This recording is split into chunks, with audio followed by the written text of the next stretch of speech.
BC study circle theme సాంగ్ను మంత్రి Ponnam Prabhakar release చేశారు. CM Revanth, deputy CM Bhatti ఆలోచన మేరకు రాజీవ్ అభయహస్తంతో సివిల్స్ రాస్తున్న వారికి ఆర్థిక సహకారం అందిస్తున్నామన్నారు. అంతేకాకుండా సివిల్స్ ప్రిలిమినరీ పరీక్షలు రాసే వారికి ప్రత్యేక తరగతులు నిర్వహిస్తున్నామని పొన్నం అన్నారు. విద్యార్థులను ప్రోత్సహించడానికే ఈ థీమ్ సాంగ్ రూపొందించామని అన్నారు. డైరెక్టర్గా హరికృష్ణ గారు, తెలంగాణ ప్రభుత్వము, గౌరవ రేవంత్ రెడ్డి గారు, ఉప ముఖ్యమంత్రి భట్టి విక్రమార్క గారి ఆలోచన మేరకు రాజీవ్ అభయహస్తంతో గ్రూప్ 1 రాసేటువంటి వాళ్ళకి కానీ సివిల్స్ రాసేటువంటి వాళ్ళకి సంబంధించిన ఇష్యూలో ఆర్థిక సహకారం మాత్రమే అందించకుండా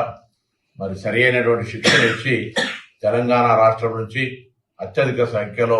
సివిల్స్ సాధించాలనే ఆలోచనతో జరుగుతున్నటువంటి సందర్భంగా బీసీ స్టడీ సర్కిల్లో దాదాపు 100 మంది సివిల్స్ ప్రిలిమినరీ 24వ తారీఖు నాడు రాసే పరీక్షకు సంబంధించి గతంలోనే సివిల్స్ ర్యాంకర్స్ తోటి కొంత మోటివేషన్ చేయించడం కానీ ప్రత్యేకమైనటువంటి తరగతులు తీసుకునే విధంగా ఒక మోటివేషనల్ సాంగ్ రిలీజ్ చేసిన సందర్భంగా వీరికి అభినందన తెలియజేస్తూ ఆ పోటీ పరీక్షకు ప్రిపేర్ అవుతున్న వాళ్ళంతా ఆత్మధైర్యంతో ఆత్మస్థైర్యంతో సాధించాలనే లక్ష్యంతో ముందుకు పోయి తెలంగాణ రాష్ట్ర భవిష్యత్తుకు సంబంధించి ఒక ఉన్నత అధికారులుగా పొందేటువంటి అవకాశాన్ని జారవిడుచుకోకుండా శ్రమపడి మీరు ఆ సివిల్స్ ప్రిలిమినరీలో కూడా పాస్ కావాలని ఆకాంక్షిస్తూ కోరుతూ